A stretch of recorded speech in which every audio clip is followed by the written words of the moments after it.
Shalom, sir. Dinner is served. What's for dinner? Yeah. What's for God dinner? has blessed me with you. Yeah. Sister Jemima.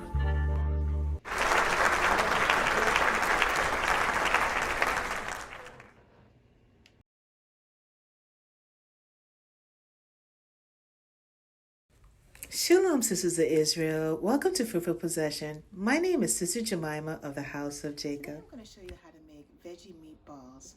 So let's get started.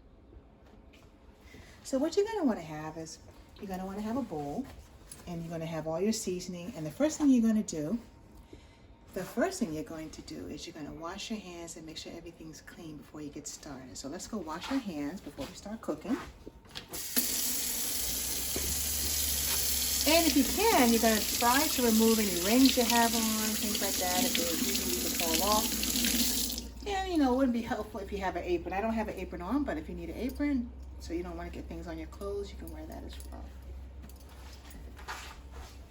Okay, so I'm just going to get all the ingredients for you. So what you're going to need is, you're going to need 1 1/2 cups of almond flour. So that's 1 1/2 cups of almond flour. Then you're going to need about 2 cups of mixed vegetables. So what I picked was cabbage, mushrooms, onion, carrots, spinach, and celery. And I mixed it up with some onions, with 1 onion. So I'm going to do it separately. So this will all actually equal up to 1 to 2 cups of mixed vegetables. So what I did was I took a 1/2 cup of uncooked, this is a 1/2 cup of cooked, chopped portobello mushrooms. So I've already cooked it. So you want to cook it first because this will make it much faster for you. So that is a 1/2 cup of cooked, chopped portobello mushrooms. Then I chopped up 1 onion. So that's 1 onion. That's 1 yellow onion, but whatever you like, that's 1 yellow onion. I took 1 stalk of celery and I chopped it up, and I'm going to put it in the ingredients. Then I took a 1/2 cup of carrots, uncooked carrots, and I chopped it up, because after we mix this all up, we're going to bake it.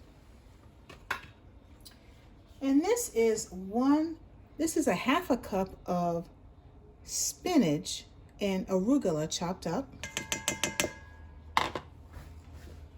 This is 1 cup of chopped cabbage, uncooked. So you can always get all the ingredients together, all the additives that I added here, and you can stir fry it first if you like that, and then mix it. But I'm going to do it uncooked today so you can see it. And then I'm going to put a 1/2 cup of Parmesan cheese in here. So now I'm going to add some seasoning to it so we can kind of spoof up everything. So what I'm going to do is I'm going to add 1 cup of garlic powder to the ingredients. That's 1 cup of garlic powder. 1 cup of curry powder.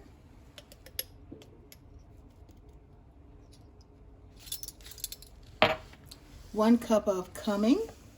So I'm going to add all my dry ingredients first. 1 cup of cumin. 1 cup of turmeric. So let me get 1 cup of turmeric for you.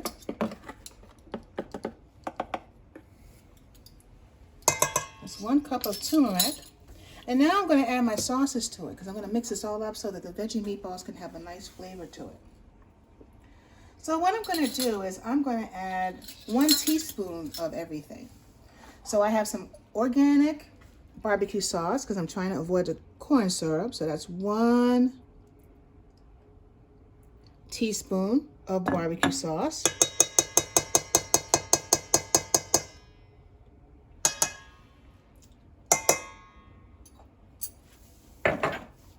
Now I'm going to add 1 teaspoon of Worcestershire sauce.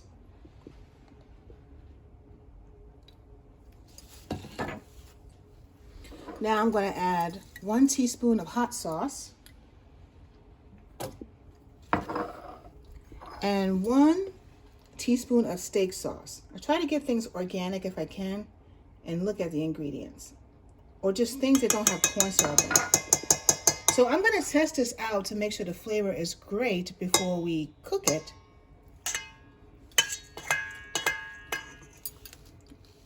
So I said I was going to add 1 teaspoon of every liquid ingredient, but I'm going to actually add 2 teaspoons because this is a nice amount. So I'm going to add another teaspoon. So this is going to equal to 2 tablespoons that we added of barbecue sauce. So here's my second one. Here's the steak sauce.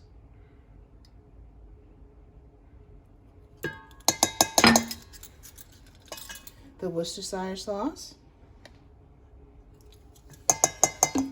And the hot sauce.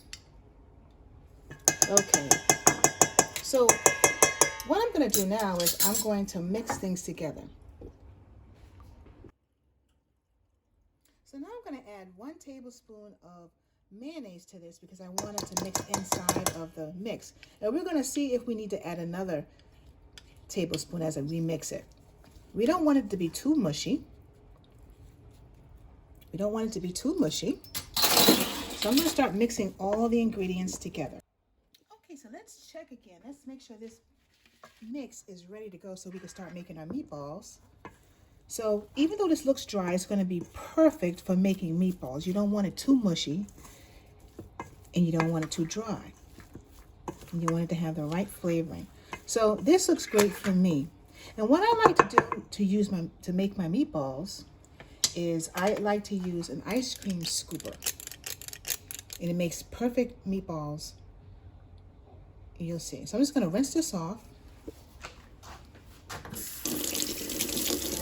So that's going to be how I'm going to make my meatballs. And then I'm going to use some wax paper. You don't have to, but for me it's easier when I lay the meatballs on there. It's to prevent it from sticking. So I'm going to, and this is okay. You can put this in the oven. It doesn't look like it, but you can put it in the oven. You don't have to. You can always spray the sheet with oil, and you don't even need this. You just want to monitor everything. We're going to turn on our heat. We're going to preheat our oven to 350 for about 45 minutes or so. You want to check it. Or you can have it on 400 for like a half an hour. Whatever you think is it's liking to the firmness that you want. You just want to make sure it's cooked well done. All right, so let's make our meatballs. So what I'm going to do is I'm going to put it in like this, as you can see.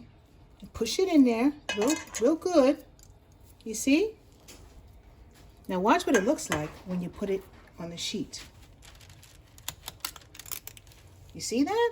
You can always close it, pat it down, but that's going to be a nice sized meatball.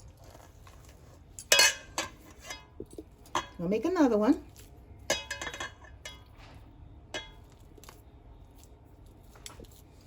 And now I'm going to put it right next to it. All right? I'm going to pat it down. And I'll show you what it looks like once we finish the whole row. All right, so this is what the full tray will look like. I usually would put like 3 in each row. And these are 12 vegetable meatballs. And you want to cook it in the oven on 350 for about 35 minutes or so. You want to monitor it. You want to see if it's to your husband's liking, to your liking, the family's liking. As long as it's cooked well done, like in Leviticus 11. But this is vegetable. So I'm going to put it in the oven for about 35 minutes and monitor it on 350. And it should be done. If you want a light, crisp taste to it, let it cook a little longer, but monitor it. You can also take a little bit of oil halfway through the cooking and lightly spray it. Or before, on top, you can spray it on top with some olive oil. And you should be all set. And I'll show you what the end product will be once it's done.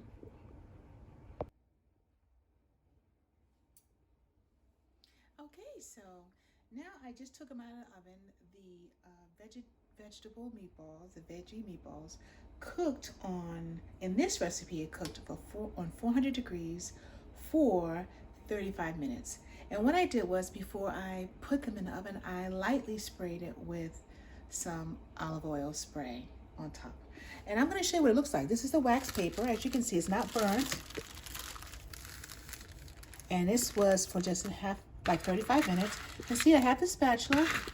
So you have to be delicate with this because it's almond flour. They will break apart, but they're very good.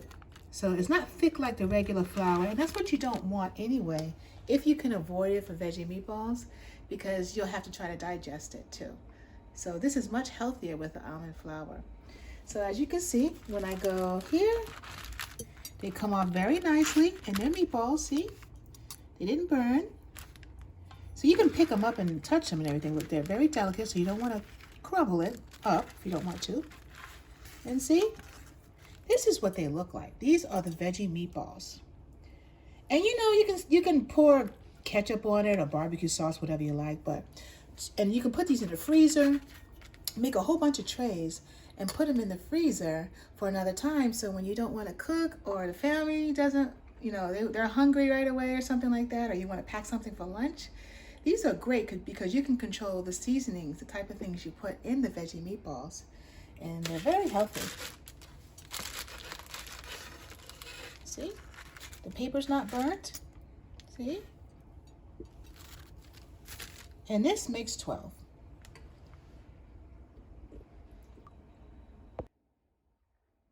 Okay, so this is going to be a bonus recipe. In another cooking class I taught on how to cook collard greens without water, I made a recipe I showed you how to make unleavened bread, dark chocolate unleavened bread. But I wanted to share with you the recipe for the frosting, because I found a nice little trick to making it taste even better when you want to put it in the refrigerator. So let's get started.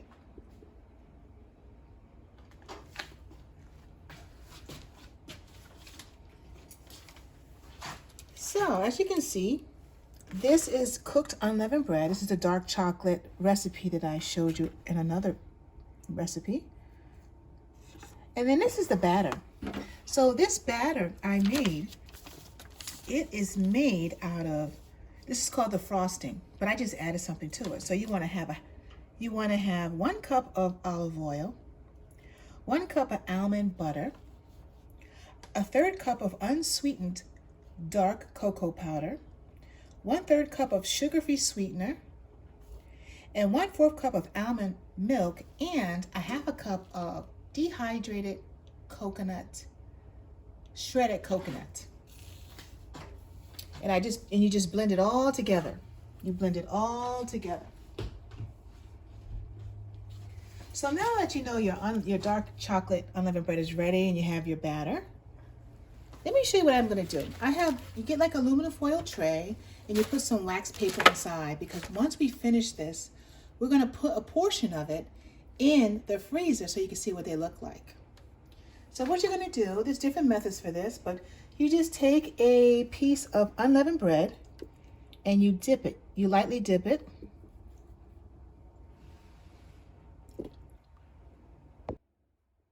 Okay, so either you can dip each unleavened bread in the batter, or you can lay the unleavened bread chunks in a tray and then pour the frosting, the chocolate frosting on top of it, and then stick it in the freezer for about a 1/2 hour, and they'll freeze. So I'm going to take some, right, that want dips. Like I'll take some of this frosting and I'm going to pour it on top. Pour it on top. Right? Get some more of the frosting.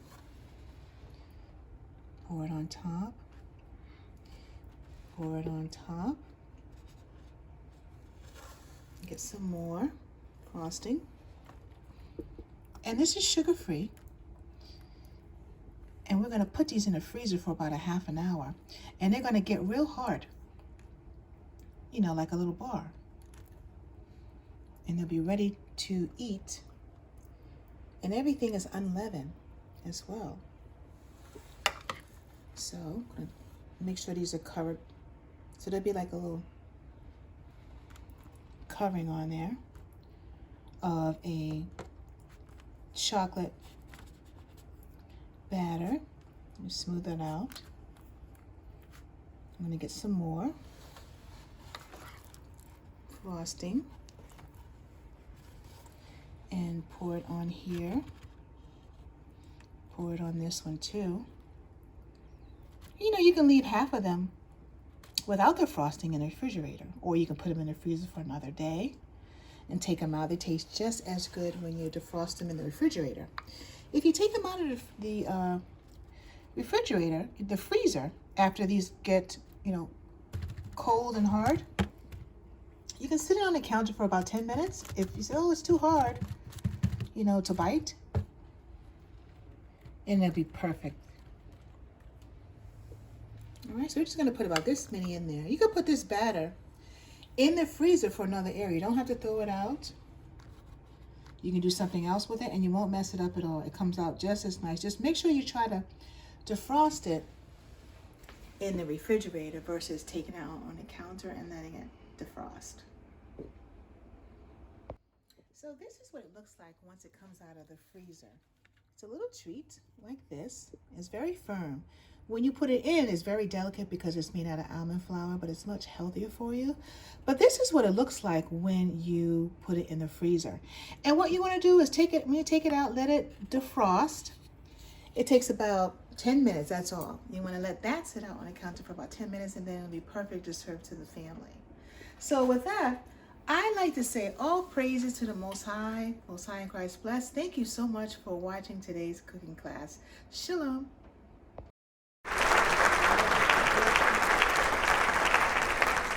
Shalom, sir. Dinner is served. What's for dinner? Yeah, yeah, yeah. What's for dinner? Bless me with you. Yeah, yeah, yeah. Sister Jemima.